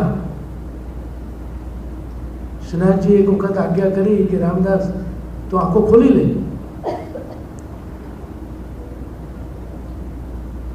ત્યારે રામદાસજી કહ્યું કે કલ્પના હતા, આપ તો આજ્ઞા કરો છો પણ ગુરુદેવની આજ્ઞા નથી, કે આ લીલા જોવાનો અધિકાર મારો નથી, મને તો ખાલી પંખો કરવાની આજ્ઞા કરી છે. તો ઠાકોરજીની આજ્ઞાને પણ અવગણના કેમ કરી? કે પોતાના સુખનો વિચાર હતો કે એને દર્શન થાય, પણ ગુરુની આજ્ઞા હતી કે એ લીલા જોવાનો અધિકાર આપણો નથી, તત્સુખના ભાવથી તારે પંખો કરવો. તો આ બહુ મોટી સમજ માગી લે એવો આ ઘટના છે કે પ્રભુની આજ્ઞાને પણ ન ગણી, પણ એમાં શ્રી ઠાકોરજી પ્રસન્ન થયા છે. સેવા કરતી ગુરુ આજ્ઞા, ગુરુની આજ્ઞાનું એટલું મહત્વ છે કે પ્રભુની પ્રસન્નતાનો વિચાર કરીને જે આજ્ઞાઓ થાય એનો સ્વીકાર કરવો. એટલા માટે જ પુષ્ટિ ભક્તિને સમજવામાં ઘણીવાર થોડો વિલંબ થાય, પણ સમજાઈ જાય તો એવો આનંદ આવે કે પ્રભુ પાસે કંઈ નહીં માગવાનું. ઘણાને એમ થાય કે ભાઈ ભગવાન પાસે લોકો કેમ જાય કે અમને આ જોઈએ, અમને આ જોઈએ. પણ શ્રી વલ્લભ કહે છે કે ક્યારેય પણ ભિક્ષુક બનીને પ્રભુ પાસે નહીં જવું, યાચક બનીને નહીં જવું. કેમ કે પ્રભુ, તમે જો વાર્તા સાહિત્યમાં આપણે જોઈએ છે કે ઠાકોરજી માગીને રોકતા, પણ હવે એ લાભ લોકોને મળતો નથી. કેમ કે જીવ એટલો બધો યાચક બની ગયો, ભિક્ષુક બની ગયો કે પ્રભુ મને આ જોઈએ, પ્રભુ મને આ જોઈએ. એટલે આપણે માગવાનું બંધ કર્યું કે આ પોતે એટલો બધો ઈચ્છા રાખે છે કે હું એની પાસે શું માગું. પણ પ્રભુ પાસે જો અપેક્ષા નથી રાખતા તો જેમાં આપણું કલ્યાણ છે એ જ આપણને ઠાકોરજી આપે છે. અહેતુકી ભક્તિ છે અહીંયા, કોઈ હેતુ વગર, અને નથી માગતા તો એવી વસ્તુ આપ આપે છે કૃપા કરીને કે એમાં આપણું યોગ અને ક્ષેમ બંને રહેલું છે. એવો યોગ એટલે મેળવવું. કોઈ પણ ચેષ્ટા કરીને કંઈ મેળવીએ એને યોગ કહેવાય, અને ક્ષેમ એટલે એને સાચવવાની કુશળતા. યોગક્ષેમ વહામ્યમ, ભગવાને ગીતામાં કહ્યું કે હું તને કરી આપું છું. જીવ કહે છે કે ના હું કામ કરું છું મને મળે, એમાં ભગવાન ક્યાં વચ્ચે આવે? આજના પરિપ્રેક્ષમાં પણ એ વિચાર નથી કરતો કે જો આપણા પ્રારબ્ધમાં નહીં હોય તો એ વસ્તુ આપણે સાચવી નહીં શકીએ. ભાગ્યમાં હોય તો જ મળે. ભગવત કૃપા, ભગવત સત્સંગ એ પણ સૌભાગ્યથી મળે છે, એમને નથી મળતું. તો એક ગામમાં બહુ એક સારો નાગરિક રહેતો હતો, બહુ સાધારણ સ્થિતિ, પણ ભાગવત કથામાં ખૂબ અભિરુચિ એની. બાજુના ગામમાં કથા હતી, એને સાંભળ્યું, એને થયું કે મારે ત્યાં પણ હું કથા રખાવું, અને બહુ ઈચ્છા હતી કે મારે ત્યાં કથા થાય, હું શ્રવણ કરું, મુખ્ય શ્રોતા બનું. એણે ગામમાં રજૂઆત કરી અને પંડિતજી સાથે વાત નક્કી થઈ. શાસ્ત્રીજીને બોલાવ્યા, પંડાલ બનાવ્યો સુંદર, અને ગામમાં શોભાયાત્રા નીકળી. હવે ભાગવતજી પોતે માથે ઉચક્યા અને આગળ જાય. હવે ગામમાં શું છે કે ઢોળી હોય, બહુ બેન્ડ બાજા અને કંઈ હોય નહીં,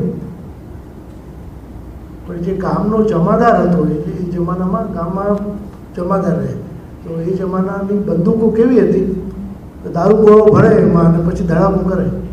તો એણે ખુશીમાં આવીને એ સાથે સાથે ચાલતો હતો એનો મિત્ર બંદૂક લઈને, એને જોશથી ધડાકો કર્યો.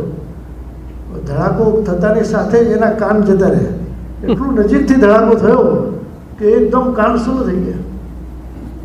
જ્યારે પ્લેન તમે જુઓ કે ટેકઓફ કરે ને તો ઘણીવાર આપણું કાન એકદમ શૂન્ય થઈ જાય. તો એટલો બધો મૂંઝાયો કે આ મારી કથા મેં આજે શું એનું સાંભળવાનું છે, મુખ્ય શ્રોતા છું અને કાન એકદમ શૂન્ય થઈ ગયા. સૌથી આગળ બેસે કથામાં, રાજી થાય બિચારો, બધાને એમ થાય કે બહુ સરસ સાંભળી રહ્યો છે, પણ એક અક્ષર કાને ના પડે. બહુ દુઃખી થઈ ગયો કે કેટલા વર્ષો પછીની મારી ઈચ્છા પૂરી થઈ, મુખ્ય શ્રોતા બન્યો, મનોરથી થયો, પણ કંઈ સમજાતું નથી, કંઈ સંભળાતું જ નથી.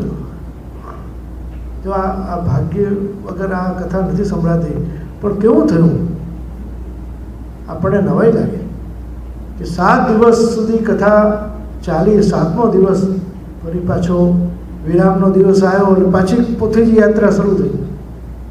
અને પોથી યાત્રામાં પાછો પેલો જમાદાર મિત્ર આવી ગયો બાજુમાં અને ધડાકો કર્યો દારૂ ગોળો ભરીને.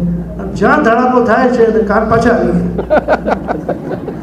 પેલું ટેકઅપ અને લેન્ડિંગ થાય ને એના પ્લેનમાં પેલું શૂન્ય થયું, પાછો અવાજ આવી ગયો એના કાન, બધું સંભળાવા લાગ્યું. પણ હવે શું થાય, 7 દિવસ પૂરા થઈ ગયા, તો અંતિમ વિરામની યાત્રા. 7 દિવસ સુધી બિચારાને કંઈ ના સંભળાયું અને છેલ્લે બધું સંભળાવા લાગ્યું. એને થયું કે મારા ભાગ્યમાં નહીં હોય. છેલ્લે પોથી યાત્રાનો લાભ લીધો. તો પ્રિજનોમાં ઘણીવાર આવું બને છે, કાન શૂન્ય થઈ જાય, કંઈ ના સંભળાય, આંખોમાં એવું આવી જાય આવરણ કે કંઈ ના જોઈ શકીએ. પણ શ્રવણ ભક્તિ એવી છે કે ભગવત કૃપાથી તમે ત્યાં બેઠા છો એ પણ તમારા લાભમાં છે. તમને નથી દેખાતું, નથી સંભળાતું, પણ પ્રભુ તમને જોઈ રહ્યા છે. આપણા સુરદાસજી કેવા હતા, એમને નહોતું દેખાતું પણ કેવા પદો બનાવ્યા છે. ગુસાઈજીના બાળકોએ એમની પરીક્ષા કરી, સાવ ઠાકોરજીને વસ્ત્ર વગર બિરાજ્યા અને કહ્યું કે સુરદાસજી આજ પદ ગાઓ. તરત આપ ગાયા કે દેખ્યોરી હરિ નંગમ નતા. એવા દર્શન એમને થઈ જતા, જે શૃંગાર ધરાયા હોય એના દર્શન થઈ જતા. આજે આપણને નેત્રો છે તો પણ એ દર્શન દેખાતું નથી. ઘણીવાર વૈષ્ણવ અમે પૂછીએ કે મંગળામાં કયા શૃંગાર ધરાયા હતા, તો પાછું એમ ના કહે કે આ જે મુગટ હતો, પાછું એમ કે ના અમે તો મંગળાનો નિયમ અમારે. એટલે કંઈ દર્શન કરવા આવે છે કે દેવા આવે છે. નયન ભર દેખો નંદકુમાર, પિયા તો એ નયન હિમે રાખો. કેવા સુંદર સુંદર પદો છે આપણે ત્યાં કે નયનોને ખોલીને જુઓ અને સ્વરૂપને હૃદયમાં ઉતારો. એક ધક્કામાં અંદર ને એકમાં બહાર. કોઈ સમજાય એ લીલાનું અવગાહન કરવું જોઈએ. આજે કયું મનોરથ છે, આજે ઠાકોરજી શું ધરાયું છે, કયા કીર્તન થઈ રહ્યા છે, કેવી સજાવટ છે. પ્રભુનું બધું જ ભાવાત્મક છે. આ ખાલી ઝાંખી નથી. જો મર્યાદા માર્ગમાં ઝાંખી હોય સજાવટ, અહીંયા દર્શન છે. જે લીલા પ્રભુએ કરી છે એ જ લીલાના મનોરથો આપણે ત્યાં થાય છે. અધિક માસ આવે તો પણ જે 360 દિવસના જે મનોરથો, જે લીલાઓ થઈ હોય એનાથી વિરુદ્ધમાં ન થાય. 12 મહિનાના મનોરથો થાય, અને કઈ લીલા ના થાય કે જેમાં પ્રભુને પરિશ્રમ ન પડ્યો. મારે ત્યાં પ્રાચીન આચાર્યો નાગ દમનની લીલા કે એવી લીલાના મનોરથો કરવાની આજ્ઞા નહોતા આપતા, કે જ્યાં પ્રભુને પરિશ્રમ પડ્યો છે એવી લીલા પુષ્ટિ માર્ગમાં એનું સ્થાન નથી. પણ જ્યાં પ્રભુને આનંદ આવ્યો છે એવી લીલાના આપણે ત્યાં મનોરથ થાય. ઘણી વાર તો એટલું બધું લાઇટિંગ ને બધું કરી દે છે અજાણતામાં કે પ્રભુને પરિશ્રમ પડે. પ્રભુના સુખનો વિચાર કરીને જે કંઈ મનોરથો થાય અને પ્રભુ પ્રસન્નતાથી બિરાજે એનું ઘણું મહત્વ છે આપણે ત્યાં. પ્રિયજનો, પુષ્ટિ માર્ગ આખો ભાવાત્મક છે. એકાદશ સ્કંદમાં જે વર્ણન આવે છે, ઉદ્ધવજી નારદજીનો સંવાદ આવે છે, એ બધું પુષ્ટિ ભક્તિ છે. પુષ્ટિ ભક્તિ સર્વોપરી છે. મહાપ્રભુ શ્રી વલ્લભે શ્રીમદ ભાગવતનું મંથન કરીને આ પુષ્ટિ લીલા સારસ્વત કલ્પમાં ભગવાને કરેલી લીલાને અહીંયા પ્રધાન આપ્યું છે. બાલ ભાવની સેવાની મહત્તા છે. જ્યાં પ્રભુ વ્રજમાં બિરાજ્યા 7 વર્ષ ને 52 દિવસ, ત્યાં સુધીની જે લીલાઓ છે પ્રભુની, એ જ ગાય છે. કેમ કે બાલ ભાવ છે જે સૌથી ઉત્તમ છે. ભલે આપણે ત્યાં દ્વારકાધીશ કે શ્રીનાથજી કે મથુરાધીશ બિરાજતા હોય, પણ ભાવ તો બાલ ભાવ જ છે. એટલે બાળક પાસે ક્યારેય મગાય નહીં, હંમેશા આપવાનું હોય. આપણે કોઈને ત્યાં જઈએ તો બાળક માટે કંઈ લઈને જઈએ, તો પુષ્ટિ ભક્તિ માર્ગ હંમેશા પ્રભુના સુખનો વિચાર કરે છે કે મારી કઈ વસ્તુ આપને અંગીકાર થાય અને આપની પ્રસન્નતા મળે. મારે કંઈ જોઈતું નથી, અને બદલામાં એટલું ઠાકોરજી આપણને આપી દે છે કે આપણું જીવન નિર્વાહ બહુ સુંદર રીતે થાય છે. જો ગોમતદાસજી કેવા ભગવત ભક્ત હતા, ખાલી એક ટેટીનું ઝાડ અને એમના ઘરમાં એમાંથી જીવન નિર્વાહ થતો, અને શ્રીજી બાબા માગીને રોકતા હતા. અને આજે પણ શ્રીનાથજીમાં બેજરની રોટી, ટેટીનું શાક રાજભોગમાં ધરાય છે હજી પણ, કેમ કે એટલું પ્રિય હતું આપણે. એ શું બતાવે છે કે પ્રેમથી ધરેલી વસ્તુ પ્રભુ ખૂબ પ્રેમ સ્નેહથી સ્વીકારે છે, અને અહંકારથી ધરાયેલો 56 ભોગ પણ સ્વીકારતા નથી.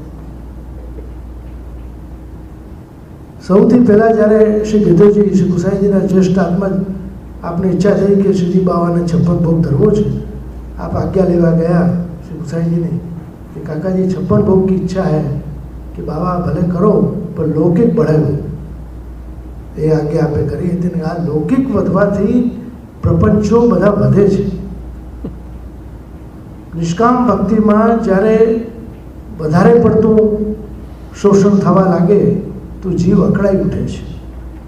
તો વૈષ્ણવનો પ્રેમ સંપાદન થાય, વૈષ્ણવનો ભાવ વૃદ્ધિને પ્રાપ્ત થાય, અને અધિકમાં અધિક આપણે એનો રસ લેતા થઈએ એવો માહોલ આપણે બનાવવો પડશે કે વૈષ્ણવો નિઃશંક થઈને, નિર્ભય થઈને આવે કે અમારું છે અને અમારે લાભ લેવાનો છે.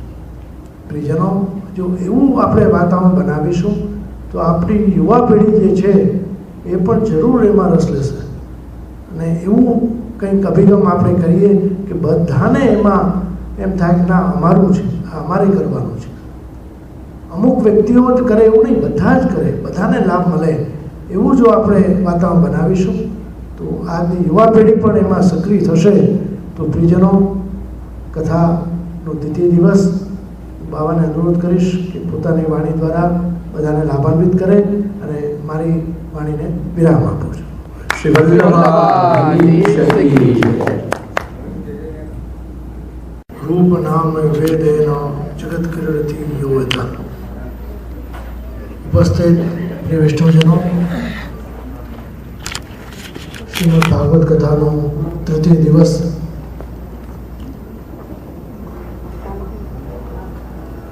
સારા દિવસો બહુ જલ્દીથી પસાર થતા હોય છે. કાલથી 10મા સ્કંદનો પ્રારંભ થઈ જશે. અનેક ઉત્સવો આવશે, ભગવાનના અનેક જન્મો થશે, અને ઘણું બધું આપણે આવરી લેવાનું છે. તે આ પ્રવચન પછી હવે હું છેલ્લા દિવસે 7મા દિવસે પ્રવચન કરીશ ઉપસંહાર રૂપે. એટલે સમય ઓછો છે, પ્રસંગો ઘણા છે. આપ લોકો સમયસર આવો તો સમયસર શરૂઆત થાય. પ્રિયજનો, જીવનમાં ભાગવત કથામાં આપણે બેસીએ છીએ, અને 7મે દિવસે જ્યારે કથા આપણામાં બેસી જાય તો માનું કે આ કથા શ્રવણ કર્યાની સાર્થકતા છે. પુષ્ટિ માર્ગનું સાહિત્ય તો અગાધ છે.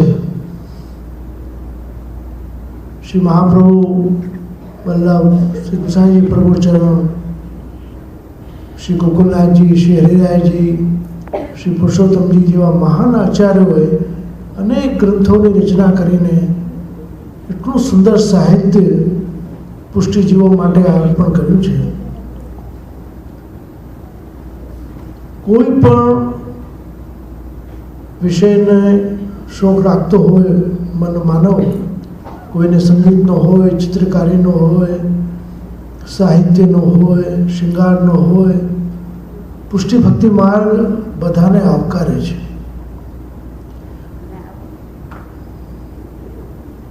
અહીંયા જેને શોખ છે એ શોખથી પ્રભુને લાલ લડાવે અને એ શોખનો વિનિયોગ ભગવત સેવામાં કરે તો એ શોખ ઉદ્ધારકારક થઈ જાય.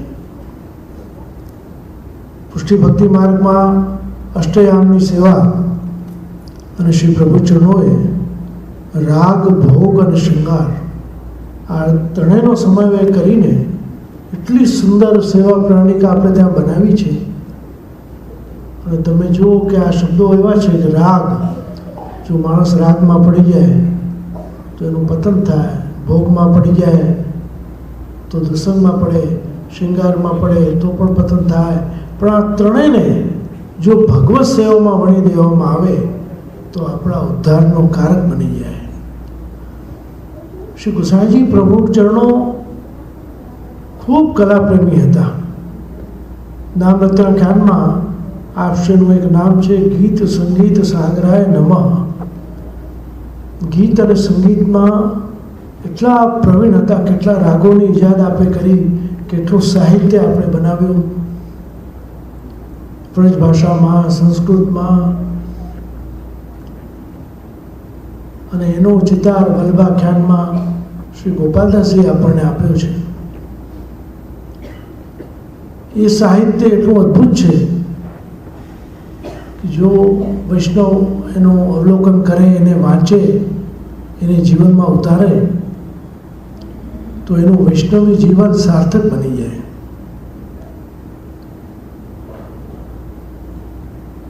અનેક સત્કર્મો પછી માનવ દેહ મળે છે અને એમાં પણ વૈષ્ણવને ત્યાં જન્મ લેવો એ તો જીવનું પરમ સૌભાગ્ય છે. પુષ્ટિ માર્ગીય વૈષ્ણવને ત્યાં એનો જન્મ થવો એ અનેક સત્કર્મોના ફલરૂપ છે. પણ પછી એને એના સ્વરૂપનું જો જ્ઞાન થાય અને નાનપણથી જો મા બાપ એને સ્વરૂપનું જ્ઞાન કરાવે કે જો આપણે કોણ છીએ, આપણે વૈષ્ણવ છીએ, આપણે શું કરાય શું ન કરાય, આપણા આચાર્યો કોણ છે, આપણી હવેલી શું છે, એ બધું જ જ્ઞાન થોડું થોડું પ્રાથમિક જો બાળકોને આપવામાં આવે અને એ સંસ્કાર જ્યારે પડે છે તો મોટી ઉંમર સુધી સાથ રહે છે. આજે પણ ઘણા જે ભારતથી અહીં આવ્યા એમને યાદ હશે કે એમના દાદી, નાની, દાદા, દાદી જે સેવા કરતા, જે આચાર વિચાર રાખીને એટલા ભાવથી, પ્રેમથી સેવા કરતા,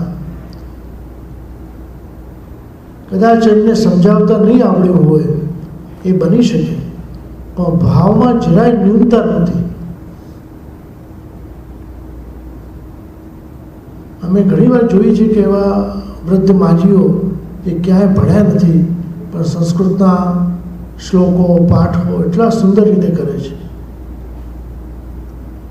પુષ્ટિ ભક્તિ માર્ગની વિશેષતા છે કે જીવ કરે છે એ મહત્વનું છે. કદાચ અશુદ્ધ પણ કરશે તો ઠાકોરજી સુધારી લઈને એને સાંભળશે. અહીંયા કોઈ એનું દુષ્પરિણામ આવવાનું નથી, એનો ભય નથી. અન્ય જગ્યાએ મર્યાદામાં શું થાય કે જો તમે અશુદ્ધ બોલો તો એનું પરિણામ પણ ખોટું આવે. દેવી દેવતાઓ કોપાયમાન પણ થાય પણ પુષ્ટિ પુરુષોત્તમ કોઈના ઉપર કોપાયમાન થતા નથી. એમની કૃપા તો નિરંતર જીવ ઉપર રહે છે કે મારો જીવ છે અને મને યાદ કરે છે.